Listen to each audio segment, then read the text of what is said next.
It's available on iTunes. Follow us on Twitter at DamoPa or me and Andy Carlson Show.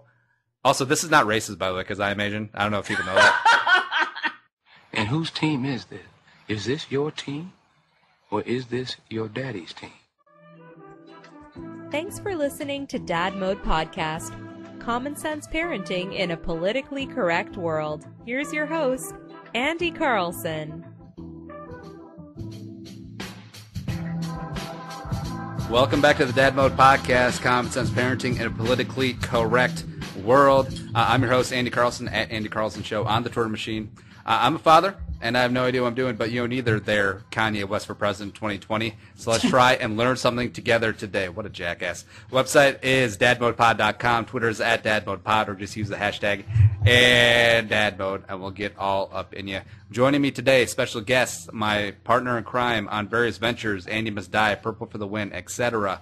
Di Murphy. Hey. Hey, how's it going? Good. She's on Twitter at Di Murphy MN, and she is a mother of 75 kids. No, I would kill myself. Well, what would be your maximum? Like, how many could you actually put out and not like start a small fire? Three. So I got married when I was 31. Yeah. I had my first son at 32. If I had been younger, a couple years younger, I would have probably had 3. Yeah. But then you'd have that screwed up middle child, so we just avoided that. No, so you're the middle child? No, I'm the oldest. Oh. I'm kind of shocked by that, actually. I would have pegged you as like the third of 4. Oh, and can you explain why? Personality-wise? Oh, no, I'm a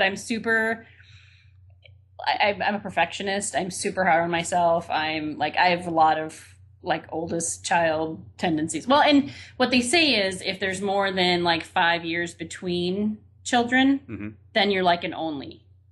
Oh. So I guess technically then I would be an only. My sister and I are almost 6 years apart. How many siblings do you have? Just one. Oh. What? So now you guys never hung out. You never dated the same guys. You never were like that 18-year-old dating the 16-year-old that the 13-year-old sister was trying to get. No. That'd be kind of weird. No, when I was 18, no. All right, now I got you here to discuss helicopter parenting 2.0 because I feel like this is going to be a topic which is going to have 78.0 versions by the time this whole thing wraps up, because who knows. But first I wanted to ask you, having kids later on in your life, you're into your career, etc. What effect do you think that had, having kids a little bit later on than, say if you would have had a kid at 22? I was in no way, shape, or form ready to be a parent at 22. You don't say. I mean, there's no. Yeah.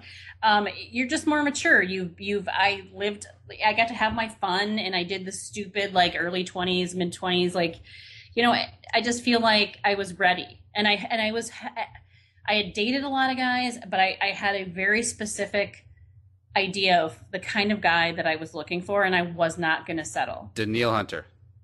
No.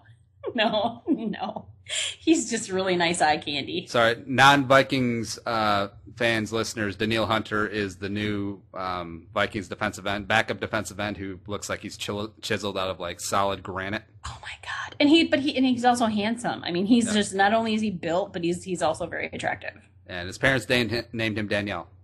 Right. It's but you know what? He was so big, I bet you nobody ever teased him about it. Yeah. And, Jamaican Daniil is a very common first name. But anyways, let's get into the parenting bit a little bit, helicopter parenting. Now, you are an educator, and you have seen up close and personal the effects of said helicopter parenting. So I'm just going to give you the floor, and then I'm just going to pick and choose my spots, kind of like Mayweather, except without all the domestic violence. Okay, well, that's good. Yeah, I mean, as a teacher, I see a lot. And I mean, I physically, there's a fifth grader, okay, a 5th grade boy whose father walks him to his class every day. Now, does the kid have any issues that, no. A new wave issues? No, he's just a regular kid. But obviously his father, I mean, this child is never going to be, I could just rant on this. Parents are setting children their children up for failure because they do everything for them. So that when a kid comes in and they can't do something, they completely lose their minds. Or I'm sorry, they lose their shit. I forgot I can swear on this one. Mommy, I can't do this. Help. Or, okay, so here's an example. When I play games with my kids, I beat them. Like, I don't beat them every time. You beat them with the Switch, Adrian. No. How dare you? No. But because they need to learn how to lose, and they need to learn how to be a good loser. Mm-hmm. You know, they need to learn how to be a gracious winner, you know, not be all taunting and stuff. So that's part of being a parent is you give your kids these life skills. Most kids, the thing that scares me about kids these days is there's no resiliency. Mm-hmm. Like they don't know, like if they're doing something and it's not working out, they just don't know what to do. So they're like the French army a la World War II instead of the French army a la the rest of history. Pretty much. All right. It's just, it's sad because these kids are going to be so behind the 8 ball, you know? Well, that's the thing. One of my former college professors, when I started up the Dad Mode, like her first suggestion for a topic was helicopter parents because she sees a lot of them in her classes now as like college freshmen, sophomores, etc., that are suffering from depression. They're away from home for the first time. They've never been on their own. They don't know how to handle the pressures of being on their own, doing stuff for themselves, and it's because of these smothering parents. You know, and I feel like they have good intentions. Like I think they really legitimately feel like they're doing the best they possibly can at parenting because but you're not. I mean, you know, my 13-year-old is doing his own damn laundry. Okay, I mean, when my kids leave, that's just because you're lazy. I'm not. When my kids leave my nest. Yep. They're going to be able to take care of themselves, okay? Because it's my job to prepare them for life. Just like when I'm at school, it's my job to prepare these kids to go on to find jobs and to be self-sufficient and to be good human beings. Yep. And there's so many parents doing it wrong right now. And it's disturbing. Plus your kids have been running down to the corner store and getting you a pack of Pall Malls and a 40 of Old English since they were 5. Every night. Here's a 10, baby. You can keep the change. Mama, this costs $11. You'll figure it out. Throw in some of your piggy bank money. Yeah.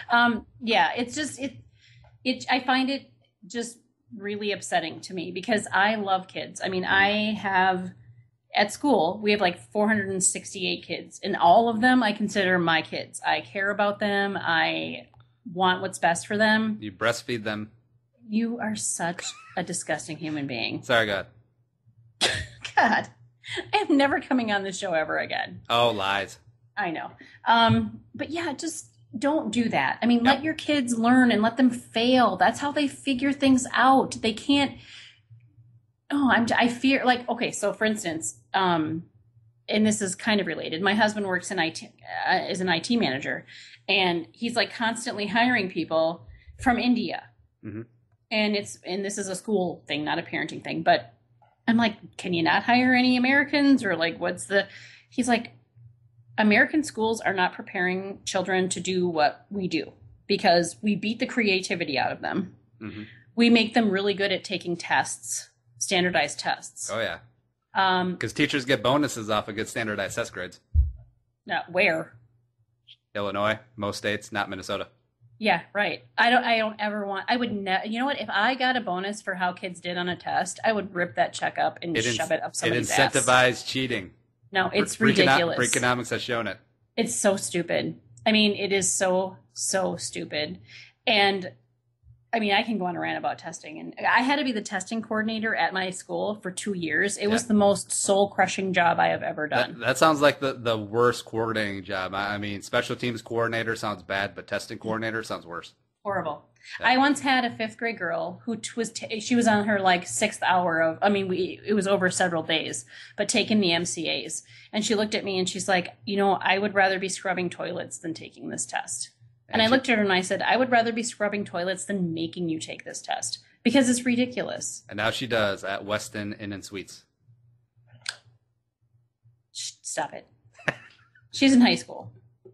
Well, yeah, they don't need papers. But the like you mentioned earlier, the whole resiliency and not being able to bounce back from things. I feel like that's an extension of the everyone gets a trophy thing, where it is good to learn how to win with grace and dignity, not rub it in people's faces. And when you lose, you learn to bounce back. You learn to be hungry. You learn to be like, this shall not pass. This will never happen again. What can I do better? And that's an important lesson to learn in life, in your career, with your family, professionally, etc. And these kids with the helicopter parents or the everyone gets a trophy, which I think are pretty much linked, they don't learn that. No, everybody should not get a trophy. Okay. I played softball my entire youth, and I was a really good catcher, and man, I was on some really bad teams. So, I mean, I never got any recognition. I mean, I made the All-Star games and stuff, but there was never any recognition. But you know what? That's just how it is. There's winners and losers in life. I'm sorry. That's just how it is. If you can't internalize that and want to become better, I mean, who was what player was it that was like, when my kid gets a participation ribbon or a participation trophy, James Harrison. Right. You know what? His approach is a little rough, but I applaud that because you chose to participate. Can I use the F word? Was that yes or no? Meh. You do you. What the fuck? I mean, I'm sorry. You signed up to do this. You shouldn't get a ribbon just because you signed up to do this and you showed up. Yeah. And I feel like, all right, so an example from the science fairs. All right. I feel like this is a very rampant example of the helicopter parenting, parents who do everything for their kids. Oh my God. Right, so, my science fair, I did it all myself, mostly because, my dad, it was awesome, but not really the science type. So I built this, I want to say it was 5th grade. I built this awesome, like, diorama viewer of Mars. All right, so person would walk up to like the box, little binoculars outside the box, and inside a lit up diorama of Mars. It was awesome. I had a lot of pride in it, and as they can tell now, I still cock off about it because it was awesome. But there's a kid in my class who showed up with a hovercraft made from a shop vac and out of repurposed vinyl from a kayak, or not a kayak, just like a raft. And so you're telling me, 10-year-old kid who gets D's in his class, but his father is a mechanical engineer. I wonder who did that project. Yeah. And isn't that a great message to send to your kids? Yep. Hey, you could do this, but guess what? Dad's going to do it for you and you'll win. Isn't that great? You don't have to do anything. I'll do it all. And he did win. And do you think he took any pride in the victory? Probably not. Did he learn anything? No. It's ridiculous. It's like, so when you said that, it brought me back to when my daughter was in kindergarten and they were making gingerbread houses. Mm-hmm. And like the moms that like had these perfectly sculpted and like designed gingerbread houses, and my kids looked like a hot freaking mess. Yeah. But you know what? My kid did her own. Yeah. Okay. Which makes hers way better than yours. Mm-hmm. Yeah. See, the thing is, like, if you're going to do a project like this, the kid has to be involved, and it can't be all the parents doing everything, whether they feel like they have to or it's just in their personality to be completely overbearing and do everything. That's fine. Another example from kid. So Boy Scouts, Pinewood Derby. You familiar with that? Oh, yes. My son was in Boy Scouts. Yep. There you go. So my grandpa's a very handy craftsman, my dad as well. So every year we would do pretty well in the Pinewood Derby because we would really make the car aerodynamic, get lots of graphite in there, properly weight it towards the front. But the thing was, I was involved every step of the way. I was the one doing all the woodworking tasks, melting down the lead, pouring it into the car. And it was under their instruction. But when I won or did well, you felt a sense of pride because you were actually part of it. Absolutely. Did it. And the same thing with my son. I mean, he never won any trophies. Well, actually, did Justin ever win any trophies for the Pinewood Derby? Yeah. Yeah. So I had to check with my husband, who was the Cub Master. So he did win, but it was completely on his own. He picked out the design. He decided what he wanted it to look like. He worked on, sanding and sculpting and doing all of those things himself. I mean, I bet you my car could beat your kid's car. We'll race for pink slips. Bring it on. Actually, no, because my kid's destroyed every car that he's ever made. So we don't have a car right now. Ah, it's kind of sad. Well, that it was his. There you go. And just going back to the gingerbread example, I feel like I don't know what goes through the minds of the parents with the gingerbread, with the science fair, with the Pinewood Derby. Is like, what are they trying to help out their kids, or are they just trying to look good, even though everyone can see through their facade that no, you made the science project, no, you made this gingerbread house, Martha Stewart, and no, you completely designed this car yourself, Mr. Mechanical Engineer?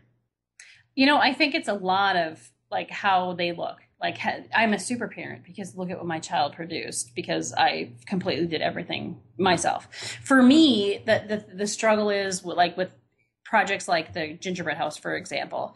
I am super anal retentive and OCD. So I want to jump in there and fix it, but I know that this is hers. This is not mine. This is not about me. So you squelch that. I mean, it's not about me. Like my kids, we could talk about sports, like parents who force their kids into sports because they want their kids to be in sports. Their kid might not give two shits about sports. My kids don't give two shits about sports, and I'm crazy about sports. So I was a really good softball player, and I really wanted Mini-Me to play softball. She didn't. No, she wants to do Glee. Okay, you do you, because you are you. You are not me. You're not you are you. You're a separate human being who has a right to decide what you do and don't want to do. My rule is, if you pick something that you're going to do, whether it be band, Glee, soccer, whatever, you do it for the whole year. You commit to that team or that band or whatever for an entire year. If you decide you don't want to do it anymore after that, that's cool. Do something else. But Junior, if it's hard, you can quit, and if you don't play, it's the coach's fault, or the other parents have it in for you. Everything like that. It's not your fault, baby. It's not your fault. It's just, it's sad. I feel so bad for those kids because, I mean, they're going to get steamrolled by kids like my kids. Seriously. And then plus, you literally have kids who go out into, quote unquote, the real world, or maybe they're so attached to mommy that they go to the community college or state school, like a mile down the road, and still living home in school, and they have zero life skills, they have zero social skills, and they're so dependent on mommy or daddy that they have zero chance out there in the real world. And I think you're starting to see it with a number of millennials who are either unemployed or underemployed and living at home because, I feel like the helicopter parenting has really ramped up in the past 20 years. And quite frankly, to me, that's child abuse. Yeah. Oh, it is. Internal instead of external, baby. Right, because you've basically rendered your kid unable to function in society. I mean, it's now, do you feel like some parents, now I don't want to say this is malicious, but there might be something subconscious that says, I need to feel important in this life. I need to have someone dependent on me at all times. Otherwise, my life is meaningless. So let's just keep this child a child for the rest of his life. That's part of it. I feel like it's that way out there. I think that's a big part of it, but I also think it's how my child appears to the rest of the world as a direct reflection of who I am as a parent, and I want to be a perfect parent, so I'm going to do everything I can to make sure that my kid looks good. Step forward, girl. Exactly. She's been living in a white bread world. It's just, it's sad. It's so sad. When I see that dad walk his 5th grade kid up to school, it's like, really? I mean, no. Maybe he had a bad experience as a child himself. Maybe he got snatched right at the door, right outside of class, and was forced to join the circus as the bearded lady or something. I don't know. But still, at that point, work out your own damn issues so you don't pass them on to your children. Yeah. Plus, you got to think that the other kids make fun of him. Oh, God, yes. Because Absolutely. kids are anything, they like to bust balls. And I think that's a human trait. And, kids are cruel. I mean, they're cruel. They are really cruel. I feel like it's a way to build up camaraderie, though. If you don't take it too seriously, then you're one of the crew, etc. But, if the kid takes it the wrong way, that is going to be like social ostracism for the rest of his school, not secondary, primary education, especially. So primary is basically like kindergarten through second grade. So anyways, up through high school, especially if it stays in the same school system, the same kids. That's it. That's social hirikiri. Hirikiri. Yeah. I don't mean harikiri. Hey! Would you eat the moon if it was made out of cheese? I just really wish that more parents got it. Like they understood. Like they didn't make it about them. And that's the sad thing, is so many parents make everything about them. So here's a real life situation, like for my personal life. When my son was in second grade, and I mean, he's been a very super active kid, like, I mean, hyper, like since he was born. Yeah. And in second grade, his teacher, thankfully, told us that she thought he had ADD and that we should probably have him evaluated. Excuse me. And I, as an educator, I've seen so many kids that are like over medicated, so they're like zombies at school. I mean, it doesn't really happen anymore. It's gotten a lot better, but so I'm like, I don't know if I want to do that. Like, I don't want my kid like asleep at his desk just because it makes the teacher's job easier. Mm-hmm. But he came from school one day and he's like, I am so stupid. Like, I can't do this. You know, so many parents don't want the stigma of having a kid that has issues. Yeah. It's not about me as a parent. It's about my kid. Well, and, you know, I feel like every kid has ADD and ADHD nowadays. Well, it's a lot, but it's probably because their parents let them be on, you know, electronics like 24/7, which I do not do. But anyway, we made the decision to medicate my son, and it has made a huge difference in his life. He is very successful academically, socially. He's just, that's what he needed. It's not about me. It's not about my husband, or it's not about us as parents. It's about what is best for your kids. If he has diabetes, would you like not give him insulin? You know what I mean? So we wouldn't vaccinate him, Cutler. Oh, Jesus, don't even get me started on that. Don't even get me started on that. Like, you know what? If you don't want to vaccinate your kid, that's fine. That's your choice. Don't send him to school with me because I don't want to teach your kid that's not vaccinated. Nope, sorry. Now, I know that autism rates have been on the rise, mostly because it's a newly discovered thing, and that is legit. But I feel like, you know, like you mentioned with ADD, ADHD, it was almost like the entire populace of kids went on or entire populace of moms went on WebMD. They're like, oh my God, little Johnny's not paying attention for 2 seconds. Now everyone's got ADD or ADHD. And yeah, your son is definitely legit, but I feel like there's a ton of kids out there that are really getting unnecessary medication / treatment. Yes. Because of fear of this boogeyman of ADD. Oh, no, it's just because parents don't want to deal with the misbehavior. Yeah. That's what it is.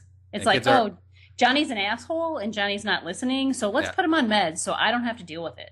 And there's a lot of that. Kids are overstimulated, over-caffeinated, over-sugared, and it leads to misdiagnosis, in my professional medical opinion. You know, it's so professional. Yeah. It's like, how about not, you know, God, this kills me. When I'm in restaurants and I see like 2 or 3-year-olds on iPads or iPhones because their parents don't want to deal with like their tantrums. Mm-hmm. It's like, how about like bring a book? Maybe read a book with them, or like maybe play a game with them. You know, engage with your child instead of just like, here. Well, you know, the parents are diddling on their phones too. Right. I'll be texting their side piece. Oh God. Netflix and chill, baby.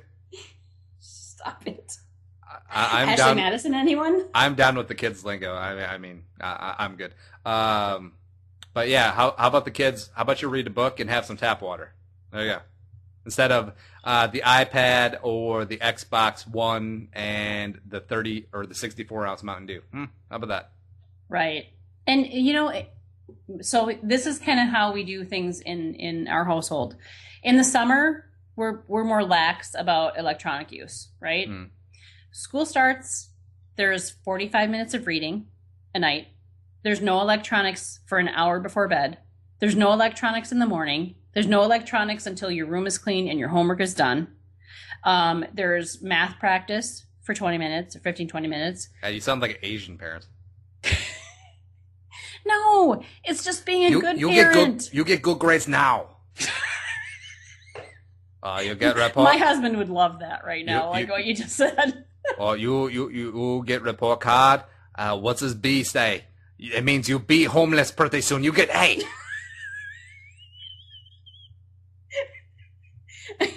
Wow. Okay, so I have a story to tell you from the neighborhood that I used to live in before we moved to the west side here, like in Woodbury. I had a dad who lived 2 houses up from us. He had his 2 boys in the private Catholic school, and then their daughter was enrolling in kindergarten, and it was just too much money. So they were gonna slum it and put them in the local communities, private or public school. Was it John Creasel? Where my kids went. Although his kids did go to school with my kids. Yeah. So he comes up to me, like, the kids are playing in our backyard, and he's like, yeah, so I heard there's a lot of Hmong kids at that school. I don't know about that. I mean, that I'm like, your kids are horrible human beings, and you should be grateful that your kids can go to school with kids who actually have work ethic and, are respectful to adults. And it was like, really? You don't want your kids to go to school with Hmong kids? Well, I feel like deep down, I wish everyone would stop pretending. And then this whole, honest conversation about racism. Everyone is a little racist. I mean, let's be honest here. Even the people who say, I'm not racist, absolutely not racist, I don't see color one way or the other. You're not driving home with your doors unlocked through Brooklyn Center, all right? Right. Yeah. No, but the thing that's right. I mean, I try to be as open-minded as possible, but I mean, I have my issues. And for me, it's like, you just kind of, people are like, well, what do you think about, Black Lives Matter? I'm like, okay, I grew up a privileged white woman. I have no idea what most of these people have been through.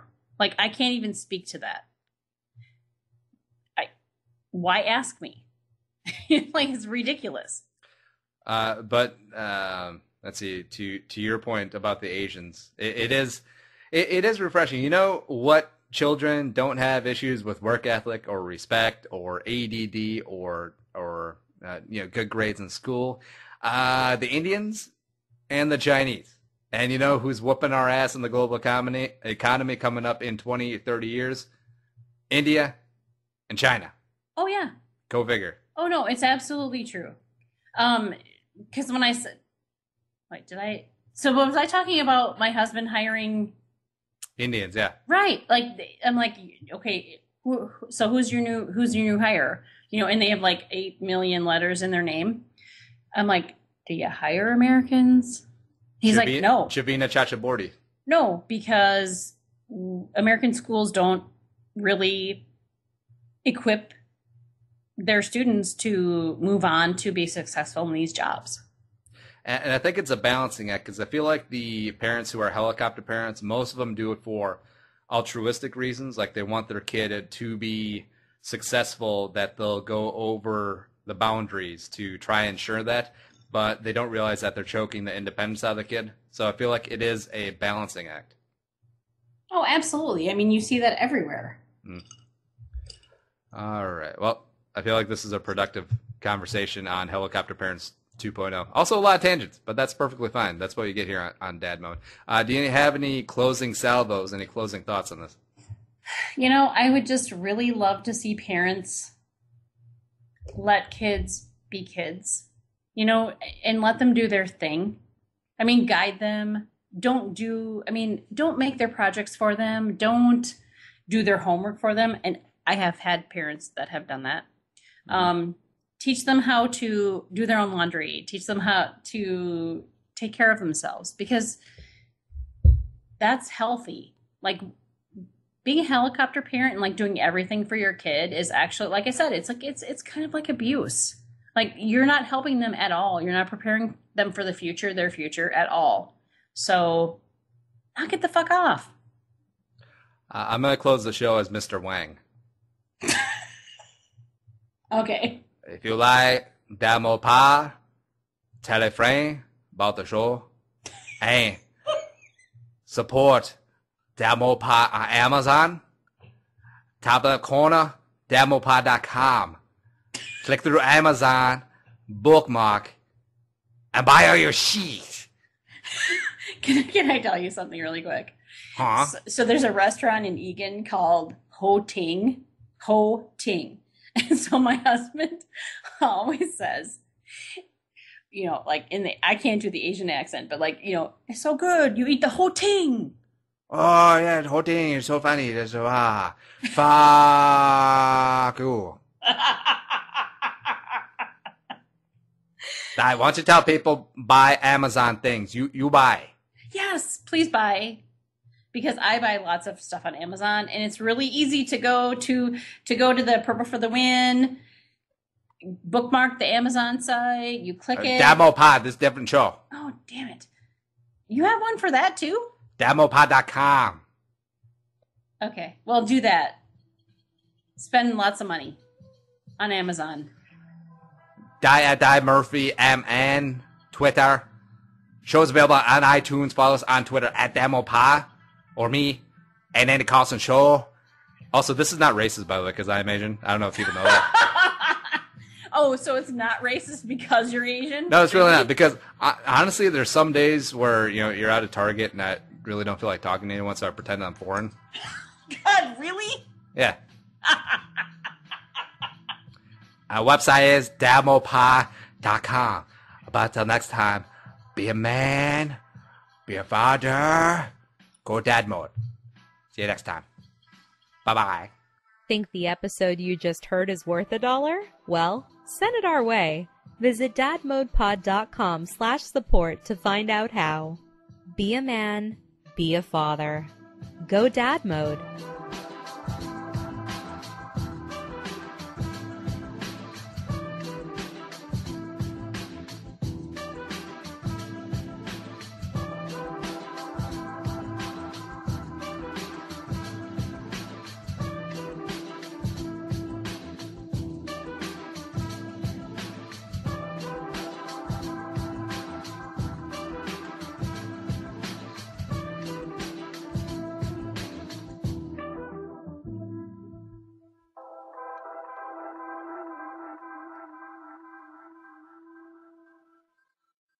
The music is created and produced by deeB. To hear more of his tracks, visit soundcloud.com/deeB.